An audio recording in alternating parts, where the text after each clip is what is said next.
Hello, and thank you for joining in for another episode of the BGN Special. I am your host, Raichele Privette, and this episode is brought to you by SB Nation and Bleeding Green Nation. Today, I am joined by a very special guest, six-time Pro Bowler and Super Bowl champion, defensive tackle for the Philadelphia Eagles, Fletcher Cox. Thank you so much for joining me, Fletcher. I really appreciate it. How are you feeling today? I'm doing good. How are you doing today? I'm doing good. I'm doing really, really good. And you're joining us on behalf of the Tide and the NFL Turn to Cold campaign in efforts to dramatically reduce greenhouse gas emissions and help consumers save money while also providing a great clean. So why is this campaign so important to you? It's very important. As I've stressed and talked to him. Number one, I'm very happy to be a part and partnering with Tide. The whole hashtag Turn to Cold. A few reasons when this opportunity was brought to me, I was, kind of blown away by it of, trying to save the planet and, just saving energy, saving a couple dollars on the, your light bill and, just a lot of things, again, just trying to save the planet by turning to coal. But, I'm excited about the opportunity and, I'm so dialed in on it. And, now you really look at it and you really want, to wash your, turn to cold and wash everything in cold water. And you're also the voice of a limited edition Tide cold washer machine. It's the first ever talking machine. How cool is that? And what was that experience like? I'm assuming recording it behind the scenes. Oh, obviously it's definitely a different experience for me. And if anybody to win, go to Tide.com to win one of these talking washers with your boy name on it, with your boy voice on it, my voice on it. When you go to wash your clothes, I'm sure everybody get excited about to hear my voice of their favorite Eagle when they get ready to wash their clothes. So that's another cool thing about it. Yes. So to all you listeners, you have until October 5th to enter into the draw, the giveaway, and you could win yourself a talking Fletcher Cox washing machine. So that's super, super cool. But we're going to dive into it, talk a little bit about the Eagles, talk about your experience in the league so far. So first question I have for you is, as a 10-year veteran in the league, you still look fresh, you still look hungry, you still look aggressive, and you're definitely one of the best linemen in the game. So what would you say has been your secret sauce? Like, what has helped you been able to maintain in the league for 10 years? I think the biggest thing the last couple of years is, I just kind of been, just telling myself, just know who you are. When I say that, it's just know who you are, knowing that, hey, look, you're getting, to so many years in your career, you got to, do different things, approach things different ways and, take care of your body a different way. The way you approach the game weekly in and out, honing in on, what's important, honing in on your training, honing in on your diet. And for me is, I think that's the biggest thing for me, just being a great leader, communicating with my teammates and, and those type of things, having fun with it. And those type of things right there just carry on over to the practice fields and also on game day. And you're a contributor, a huge contributor to this team, but you're also a leader to this team. And you guys have a fairly young team so far. So what's it been like mentoring some of the younger players, and including your cousin, rookie running back, Kenny Gainwell? Well, just going around and just getting to know them, just kind of, talking to everybody, just talking to the guys, the younger guys. And just, if you see somebody at the breakfast table or the lunch table or dinner table, that I haven't talked to, I go sit down and have a conversation with that rookie, just sit down and, because they don't expect it. They some guys don't think that he's been around for a while, he ain't messed with me, I'm a rookie. Well, I don't approach things that way. I just sit down and just have a conversation with them. And it got to be about football. It can be about life, where you're from, where'd you play college ball? How's your family? You have any kids? Just things like that. And I think that's more important to connect with him that way, to connect with them that way, than always talking ball to them. And I think that's important. I'm sure they appreciate that greatly. And speaking about just like the locker room in itself, how would you describe the vibe in the locker room? Would you say that this is a vibe of a Super Bowl caliber team? I think we just got to take it one game at a time. I mean, we won the first game, lost the second game. And the biggest thing for now is how do we respond? How do we respond as a team? How do we respond as a team after a loss? After how a hard fought battle, you lost a close game. We know that there was chances in that. There was times in the game where we could have kind of sealed the deal, but obviously the 49ers won. How do we respond, going into a Monday night game? There's going to be a lot of guys first time, the rookies especially, playing the Monday night game. And the second year guys from last year playing the Monday night game, with fans.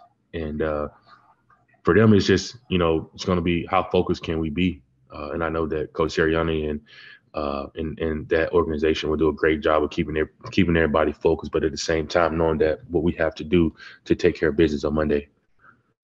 Going into Monday's game against the Cowboys, both teams are 1-1, and this is a huge rivalry game. We all know that.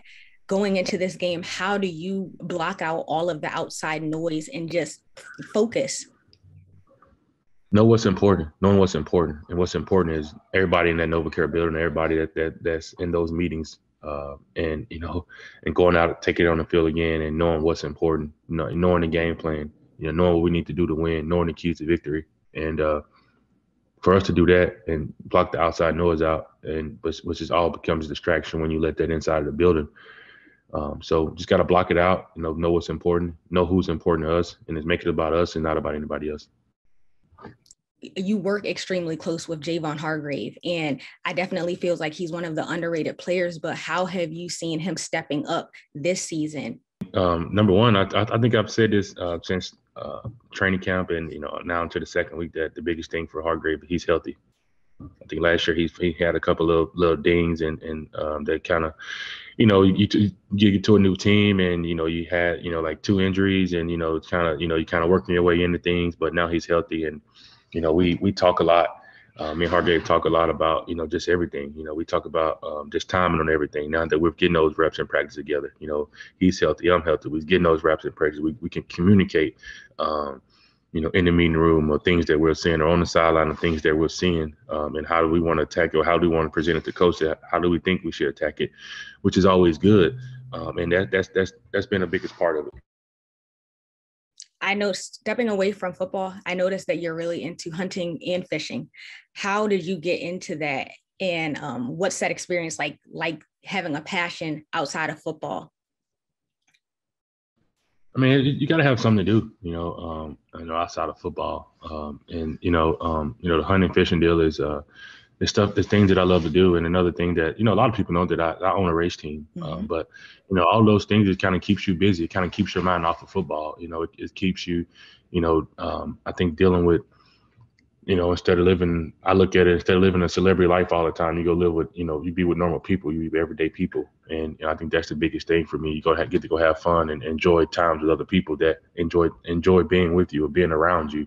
And that's the biggest thing for me, just the outside life, outside of football, and get your mind off things and be mentally ready, obviously, when it's time to go play ball.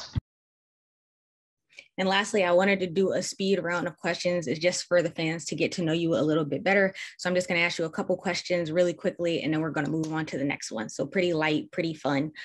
First question, do you have a go-to game day warm-up song or artist? Oh, yeah. I got it. Jeezy, Young Jeezy. Gangsta music. Hey, okay. Favorite flavor of Gatorade? G2, blue G2. Favorite place to vacation? I would say Turks and Caicos, because I went twice this year. Hey, okay. And what did you do while you were in Turks and Caicos? I just relaxed.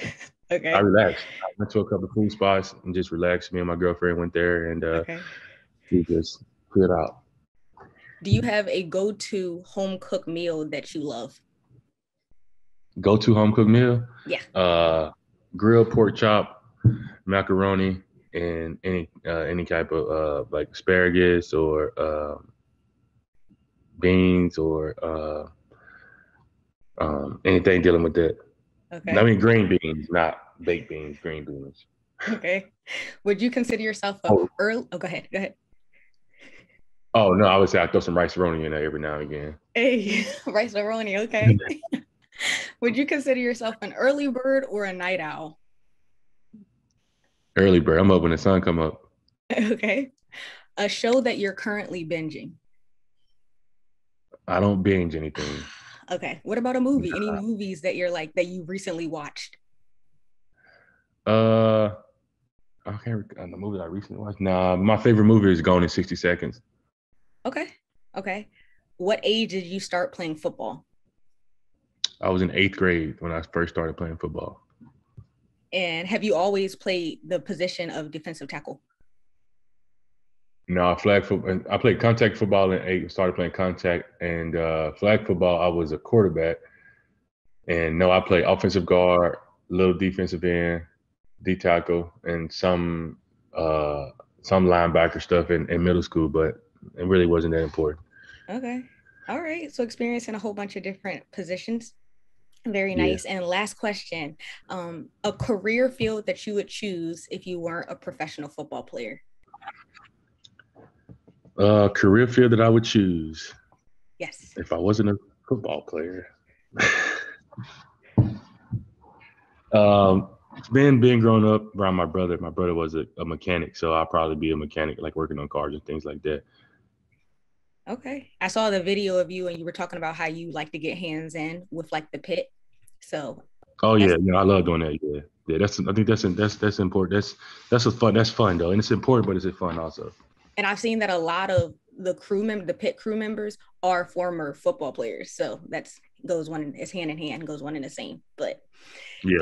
thank you so much for your time today. I really All right, you're appreciate it. welcome. And you guys can like, subscribe, tune in for this episode. Thank you so much, Fletcher Cox.